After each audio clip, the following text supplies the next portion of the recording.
para Pandhawa. Elakno Prabu Godhamangkara.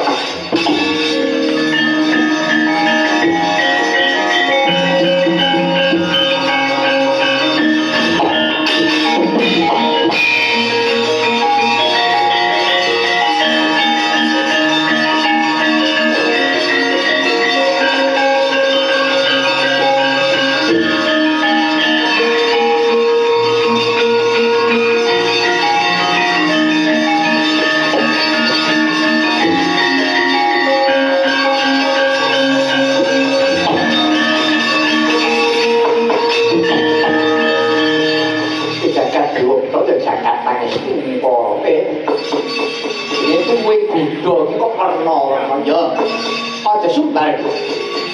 Pak nampan sing Joko Cakra ora sembah dramamu.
Aku aja dadi menungso, kan aku mbok brabrik yo mergo kowe.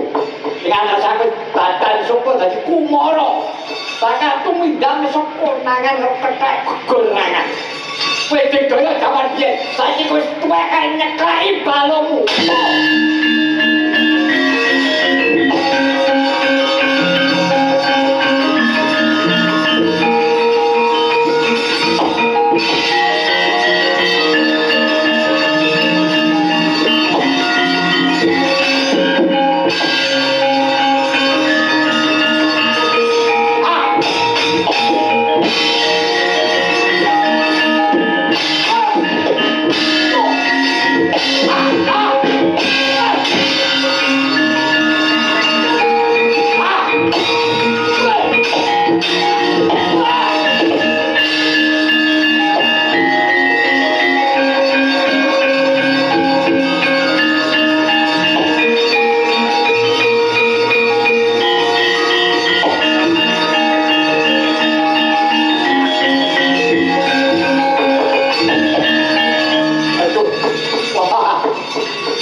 Jalaran aku mbok entepi nganggo gunung.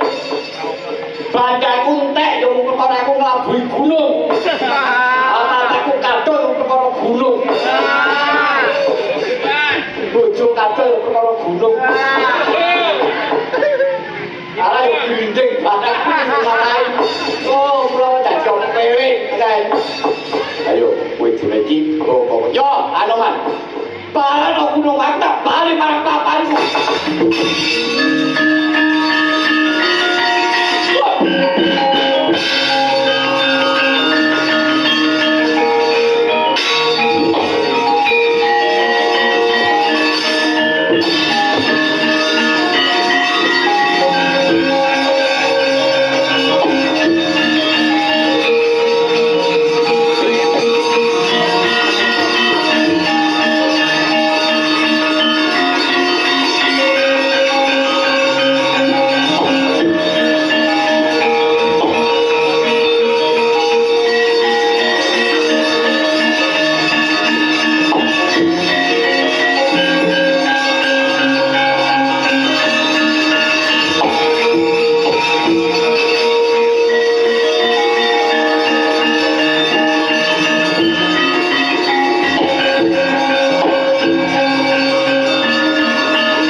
Yai Prabu paripaksa badhe nglajengaken ngrisak pewangunan menapa Yai Prabu kepareng nggih menika manunggal kawan ingkang rayi para Pandhawa kula pitados Yai menawi Yai Prabu menika kersa umpun kawan ingkang rayi para Pandhawa kula kinten negaripun nggih badhe kasamadan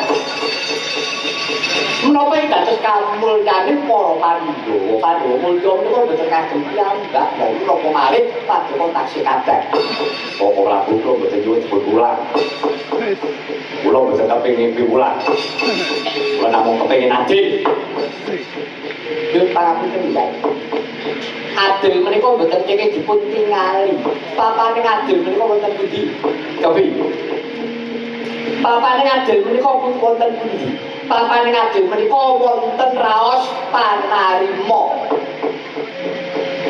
mapaning adil menika wonten rasa panarima upaminipun tiyang kalih mongko badhe angga wujudipun tigan tawi ndok sampun dipun godhog sampun mateng wonge loro ndok siji dipun palih napa separe-separe nika sampun adil napa derek nggih kemenawipun sampun adil nggih menawi manahipun menika narima nek atine iki ora trima diwenana separo padha mesti duweni rasa pangresula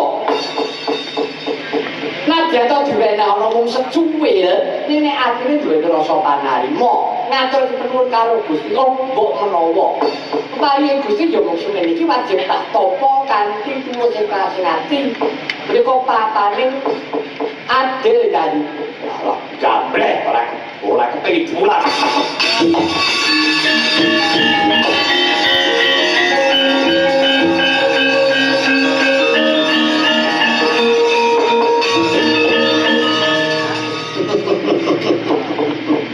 ayo bola bali ratu bingung ratu mogol ratu konyol kapan arep tukaten teman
aduh Yai dinten menika persatan Pandhawa nampi kanugrahan karana dinten menika kasumbadan Yai Werkudara anggenipun nambah kirine Bengawan Serayu sampun saged kasumbadan ketitik kirine toya saged ngrakapi sagung para tasih langkung-langkung para kawin pradhusunan para kadang tadi kan saminggal tegalan salahipun kok ora piye Yai maturipun kakang matur nggih tumut kesamadan kamulyan kang pun tindak kadang kula Yai Werkudara sangadan kan kok kajeng saking menika tadi kanugrahan ngangka kalih inggih menika tambahi kulawarga menika ketingal malih putra Yadipati putranipun Nyanyi Werkudara kang wijaya saking Begawan. Arep kata-kata iki saking Dewi Kartawati kang namipun Senggini. Inggih tumut biyantu nyirnakaken ratu ingkang anggara ribu kaendahaning wujuding tambah utawi pimpinan pola katen pola inggih ya doro sartakan popo yo ngaturake panuwun marang Gusti ngengaken yo jagat muga-muga para Pandhawa nggone mulyakake para kadang tani kanthi bendung Bengawan Serayu bisa murakapi anjari ayem menteri adil kawan makmur yo bae pagi bae